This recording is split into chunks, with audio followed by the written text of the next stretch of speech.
हरदा में खुदकुशी से पहले किसान का आखिरी वीडियो आया सामने। कर्ज का बताया।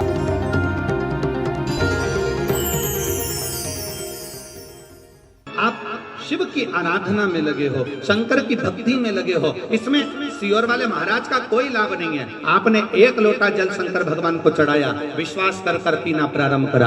आपने एक बेलपत्र शंकर भगवान को चढ़ाई, विश्वास कर कर खाना प्रारंभ किया। आपने शंकर भगवान के मंदिर में जाना प्रारंभ करा। आप 2 कदम चलकर शिव के दरवाजे तक जाते हो तो तुम्हारा दुख मिटाने के लिए वो कैलाश को छोड़कर तुम्हारे दरवाजे तक आता है। ये निश्चितता है।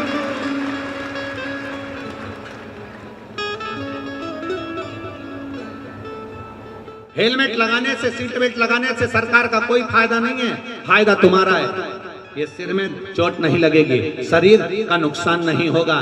सीट बेल्ट लगाओ, हेलमेट लगाओ। जल चढ़ाने से सियोर वाले महाराज का कोई फायदा नहीं होगा, फायदा तुम्हारा है। तुम जाओ शंकर के मंदिर पर। कई लोग हैं हेलमेट को गाड़ी के ऊपर टांग कर रख लेते हैं पर नहीं लगाते। बोलो सही है कि गलत है? बोलो बोलो, जम के बोलो। नहीं लगाते। कई लोग हैं गाड़ी में VIP गाड़ी, 50 लाख की गाड़ी का इतना ध्यान रखते हैं, इतना ध्यान रखते हैं, एक स्क्रैच भी नहीं लगना चाहिए, पर गाड़ी के अंदर बैठे हैं तो सीट बेल्ट नहीं लगाते। एक 25,000 के मोबाइल पर कवर चढ़ा कर रखते हैं, इसमें स्क्रैच नहीं आना चाहिए। और ये भगवान ने करोड़ों का शरीर दिया, इसमें स्क्रैच जाना चाहिए। करोड़ों का शरीर परमात्मा ने दिया है, करोड़ों का शरीर दिया और उसको हम समझ नहीं पा रहे। अभी छत्रपति संभाजी नगर की कथा में आपको एक बात कही थी। 50 लाख की गाड़ी में, 30 लाख की गाड़ी में, 70 लाख की गाड़ी में, 80 लाख की गाड़ी में, 1 करोड़ की गाड़ी में, 50,000 की गाड़ी में, 25,000 की गाड़ी में, 72,000 की गाड़ी में आप में से कितने लोग बैठे हैं जो अपनी गाड़ी में पेट्रोल डीजल की जगह गटर का पानी, नली का पानी, नाले का पानी डालकर चलाते हैं? आप में से कितने लोग बैठे हैं? बोलो बोलो, जल्दी बोलो। कोई है ऐसा जो गटर का पानी, नाली का पानी, नल्ले का पानी गाड़ी में, 70,000 की गाड़ी, 50,000 की गाड़ी, 1 लाख की गाड़ी, कोई नहीं जो केरोसिन का तेल डालकर भी 1 लाख की गाड़ी, 1 करोड़ की गाड़ी को केरोसिन का तेल डालकर चलाता हो? ऐसा कोई व्यक्ति नहीं है। अपनी इतनी महंगी गाड़ी को लोग पेट्रोल और डीजल से चलाते हैं। जरा विचार करना, 50,000, 70,000, 1 लाख, 50 लाख की गाड़ी को लोग गटर का पानी, केरोसिन का तेल डालकर नहीं चलाते। केवल ये करोड़ों की गाड़ी में लोग ना जाने कौन कौन सी गटर का पानी डाल डालकर चला रहे हैं। ये करोड़ों की गाड़ी।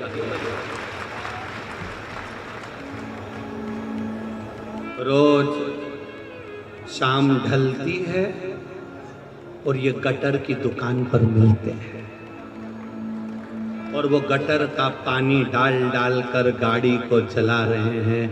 ये गाड़ी कब तक चले? कब तक? कब तक चले?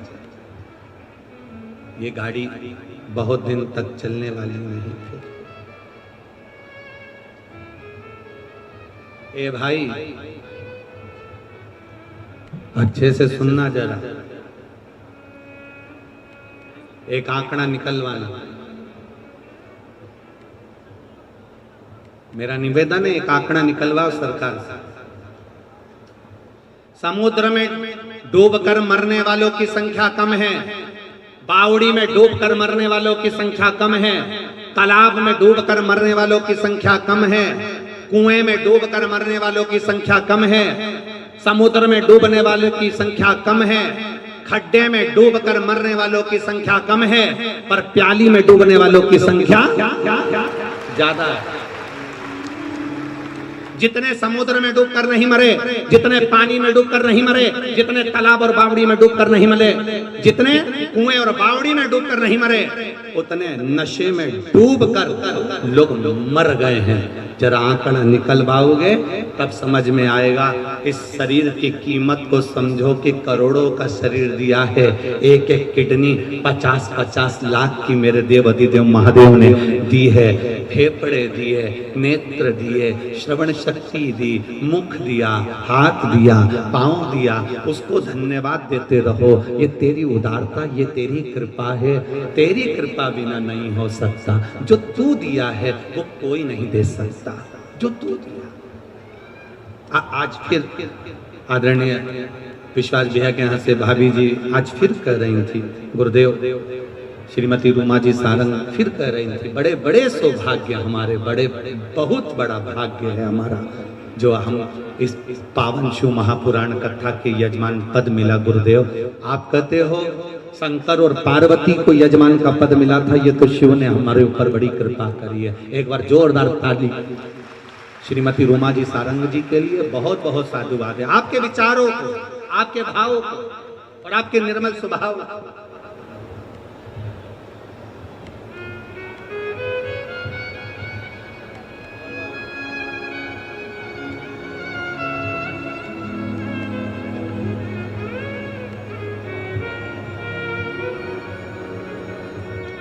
एक बात और कहना चाहते हैं, कहीं भाभी बैठी है इनका कथा सुनने, रूमा सारंग, श्रीमती रूमा सारंग, अच्छा है ठीक, श्री शिवाय नमस्ते। एक बात और कहना चाहते हैं, कल हमने जो देखा हम छोड़ते नहीं है, कहे देखा बोलना होता है बोल देते। कल हमने देखा, हम जा रहे थे विश्वास भैया संग में थे, आप थोड़े पीछे रह गए, कुछ कार्यकर्ताओं ने आपको पीछे कर दिया। इस जगह पर कोई दूसरे मिनिस्टर की अगर पत्नी होती ना 50 बार अकड़ दिखा देती, पर आपका स्वभाव, आपको नम्रता का जो भाव है, धन्यता है आपको, बहुत बहुत साधुवाद, बहुत बहुत साधुवाद। कोई होते तो कह देते, तो मुझे जानते नहीं हो, पर आपके स्वभाववश बाबा की बड़ी कृपा। हर हर महादेव। एक बार जोरदार ताली बजाइए, बहुत बहुत। ओ कहीं भक्ति का बल बड़ा, विश्वास का बल बड़ा, भरोसे का बल बड़ा, श्रद्धा का बल बड़ा। अपने शरीर को पहचानो, इस शरीर में रहने वाली आत्मा को पहचानो, और आत्मा के साथ जो भजन करने वाले परमात्मा का गुणानुवाद है उसको पहचानो।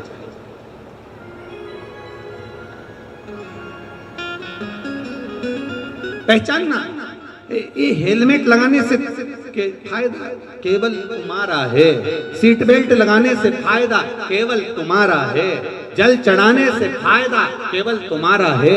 शंकर के मंदिर तुम 2 कदम चलकर जा रहे हो। मेरा देव अधिदेव महादेव तुम्हारे दुख की घड़ी में, तुम्हारे कष्ट की घड़ी में, तुम्हारे तकलीफ की घड़ी में कोई खड़ा हो ना खड़ा हो, पर मेरा महादेव तुम्हारे जीते जी भी है और तुम्हारे जाने के बाद भी शमशान में भी वही खड़ा है, बैठा इंतजार में तुम्हारे लिए तत्पर खड़ा।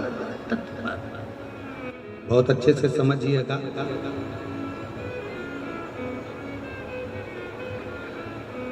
गाय को पकड़कर लेकर चलते जाओ, गाय का बछड़ा पीछे पीछे, बोलो बोलो जम के आए, बछड़े को पकड़कर लेते जाओ, गाय पीछे पीछे आएगी। बछड़े के पीछे गाय चलती है, गाय के पीछे बछड़ा चलता है, पति के पीछे पत्नी चलती है, और जल चढ़ाने वाले भक्त के पीछे मेरा भोलेनाथ चलता है। मेरा शंभु, मेरा त्रिकालदर्शी, मेरा कैलाशी, मेरा विनाशी चलता है। एक पत्र और देखिए,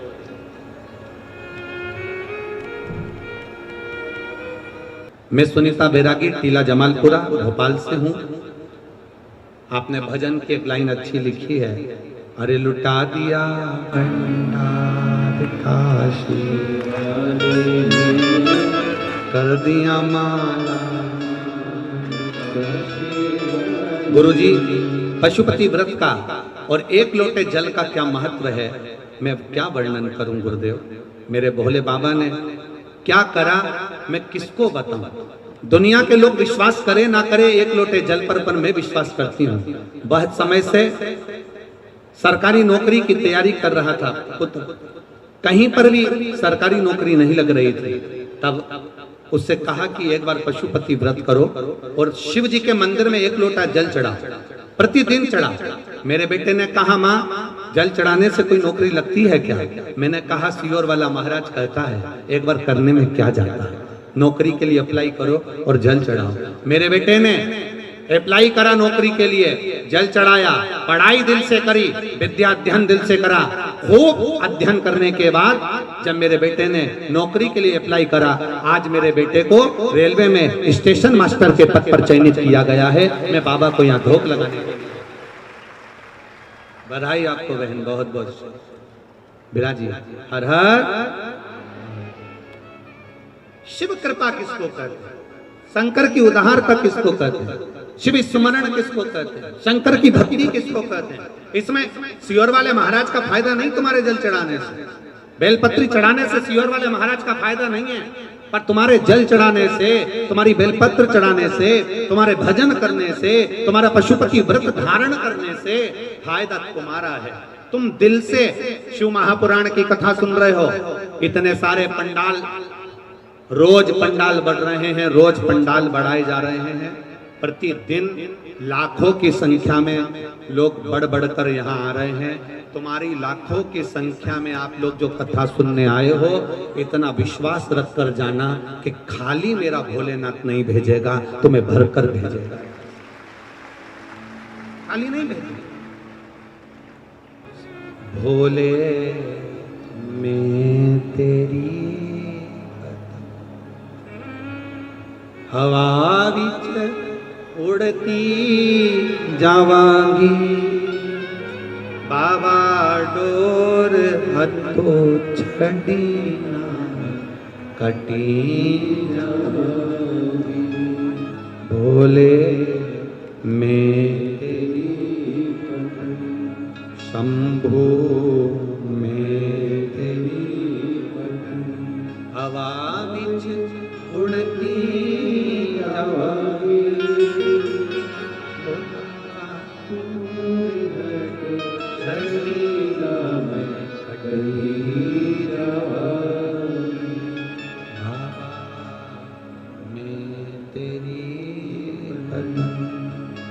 शंभो मैं तेरी।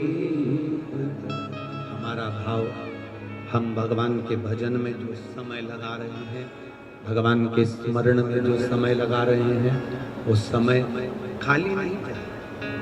पार्वती जी ने शिव जी की आराधना करी थी, माता पार्वती जी ने भगवान शंकर की आराधना करी थी।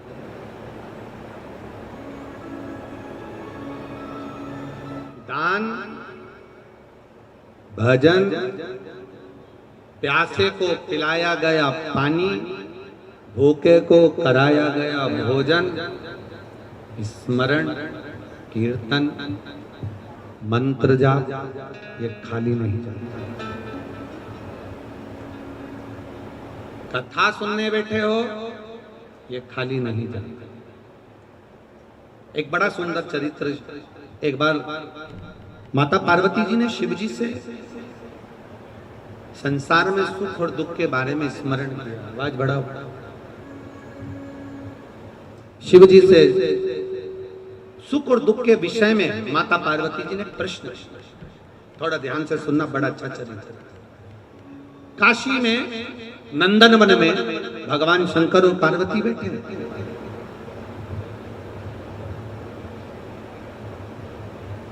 और नंदन वन में जब माता पार्वती और शिव जी बैठे थे, तो पार्वती जी ने शिव जी से एक प्रश्न करा कि जीवन में सुख और दुख कितने भी ये क्यों आते हैं? सुख मिला तो क्यों मिला, और दुख मिला तो क्यों मिला? ये माता पार्वती जी ने शिव जी से प्रश्न। शंकर भगवान ने बड़े भाव से इस सुख दुख के चरित्र का वर्णन किया। शिव जी कहते हैं, सुनो पार्वती, मैं तुम्हें एक चरित्र सुना।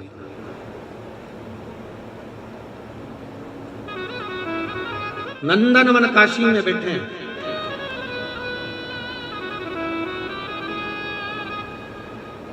और नंदनवन काशी में बैठकर भगवान शंकर पार्वती जी से कर मैं तुम्हें एक चरित्र सुनाता हूं।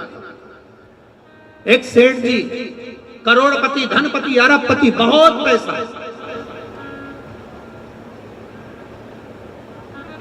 दुनिया का सारा ठाट सेठ जी के पास में, दुनिया का सारा वैभव सेठ जी के पास में, करोड़ों का धन सेठ जी के पास में, गाड़ी बंगला सब कुछ सब दिया परमात्मा ने, बहुत। पर सेठ जी कंजूस थे और उन्होंने अपनी जिंदगी में आज तक एक चवन्नी का दान नहीं किया, कभी किसी को एक गिलास पानी नहीं पिलाया। रिश्तेदार भी अगर आ जाएं तो वो पानी ना पिलाए, भोजन ना कराए, तो रिश्तेदारों ने आना भी बंद कर दिया, कोई नहीं आया, कभी दान नहीं करे। और उसके यहाँ का नियम था, सेठ जी के 3 बेटे, सेठ जी के तीनों बेटों में से 2 बेटों की शादी हो गई, एक बेटा कुंवारा था, सबसे छोटा वाला। छोटे बेटे की शादी होना थी, सेठ जी ने संबंध देखा और बच्चे का विवाह करा। छोटी बहू घर के अंदर आ गई। छोटी बहू आई तो घर की जो जेठानियां थी, दोनों जेठानियों ने छोटी बहू को अपने कमरे में बिठाया और बिठाकर समझाया, सुनो,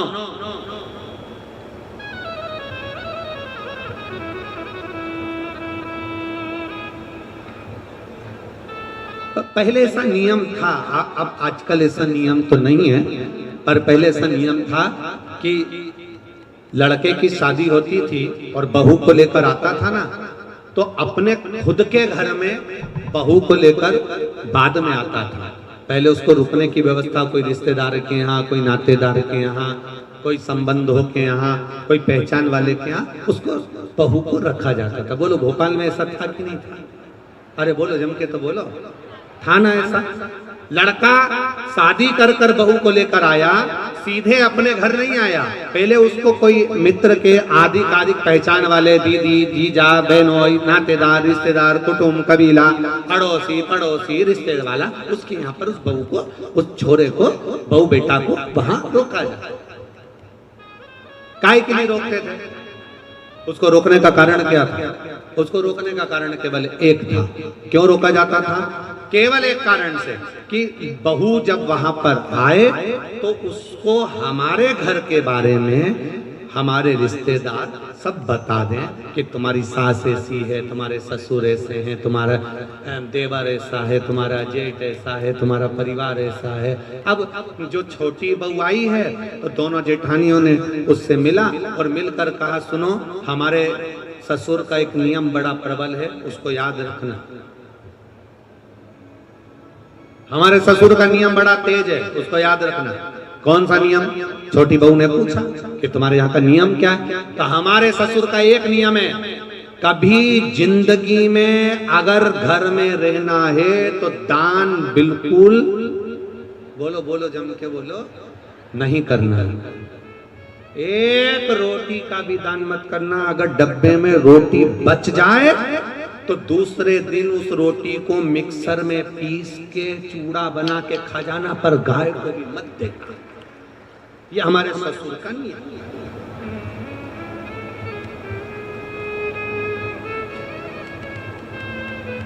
मेरा विश्वास कहता है अपने भोपाल की तो ऐसी बहू नहीं होगी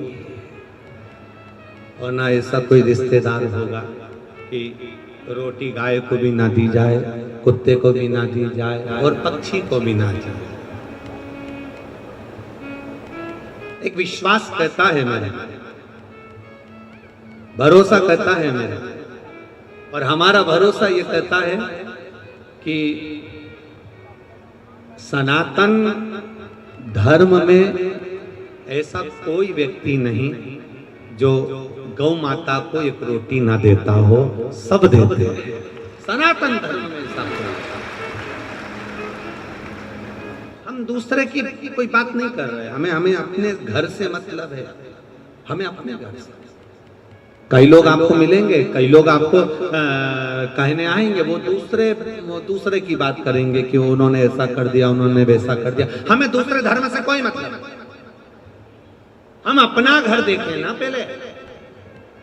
आज के समय में लोग अपना घर देख नहीं रहे, अपना सनातन धर्म देख नहीं रहे और दूसरे धर्म से मतलब रखे तो क्या मतलब है? हमें अपने से मतलब है, अपना घर हम देखें, अपना परिवार हम देखें। कहा हमारे यहाँ का नियम है, एक रोटी भी गाय को ना जाए, एक रोटी भी कुत्ते को ना जाए, जरा सा भी दान नहीं करोगे। छोटी बहू से कहा नियम याद रखना। छोटी बहू ने मन में सोचा मेरे पिताजी तो हमेशा कहते थे कि दान करो, धर्म करो, साथ जाएगा।